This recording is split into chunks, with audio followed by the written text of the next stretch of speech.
Hi everyone, I'm doing my talk today for spiritual direction. I'm doing it on conscience. And so when we talk about conscience, what do we mean? Because great wars have been created in the name of conscience.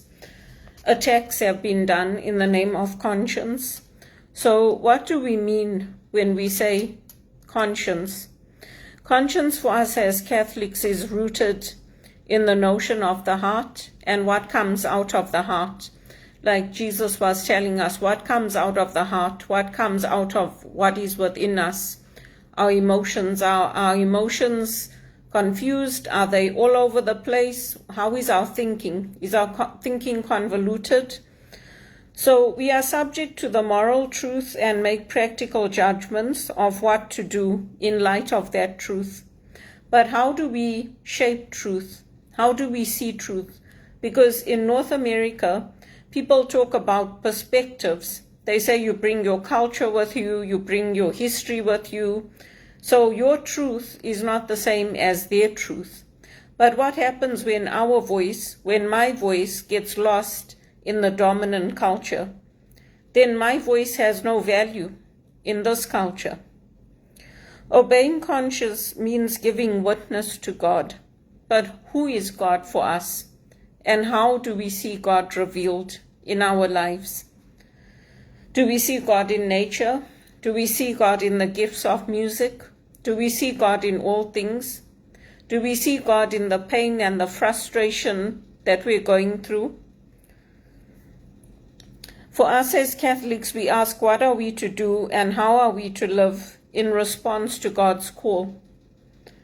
The magisterium of the Church, which is the teaching of the Church, helps me to understand my own bias, sinfulness, and how to keep the gospel alive from age to age. Because the Church wouldn't have survived this long if it was just going with the fads and the latest fashion and the latest styles. It wouldn't have lasted this long. It has to have changed and adapted just like me. Sincerity of heart to seek to do right lies within our control. We live according to the graces that we have received. And God does give us graces. God gives us graces in the powers we have, the power of hope, the power of love, the power of faith. God gives us many graces in our lives. It's for us to reflect what are those graces that God has given to us freely, and to live according to those graces that we've received. The moral life is one of continuous praise and thanksgiving to God. And for us as Catholics, the conscience and living from the heart, it's a process. It's a process of discernment. The basic freedom is the freedom to make someone out of ourselves, to become someone, to be someone in our societies.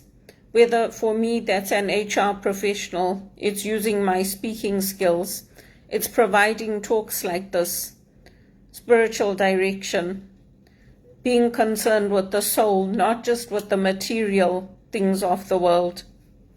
Real freedom is learning to live well within our limits. And I have limits, and I have real limits, but I live well within those limits.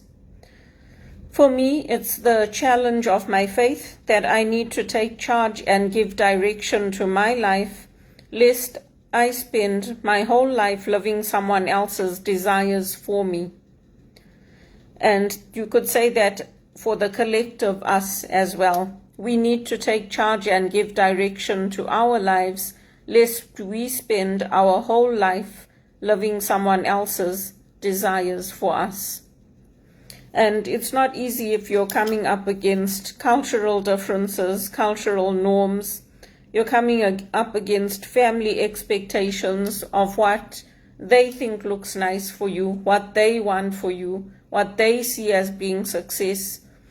Only you can define those things. And for me, success is not living in a small apartment. It's having a big house with land around me and a swimming pool. It's having freedom to move freely without being tracked. So this vision here of always tracking people, following people, determining things according to their policy, that is not success to me. And my formation is very, very strong. So when people challenge me, they don't like it. They'll end up getting very upset because my formation is strong. You can't tell me, oh, it's about the heart and it's about love. How is that love expressed in action? How is that heart formed? When you talk about the heart can bring good things out and it can also bring bad things out. And the direction of my life is not to land up living in a room in somebody's house.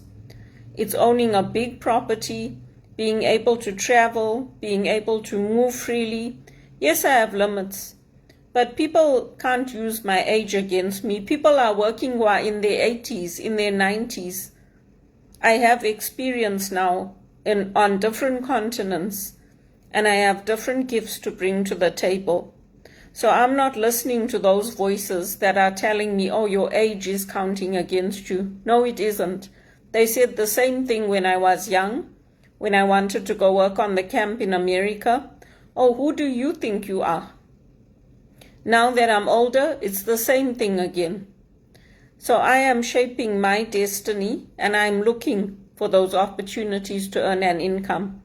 Because I am not a sister. I didn't take vows of obedience. I didn't take vows of poverty.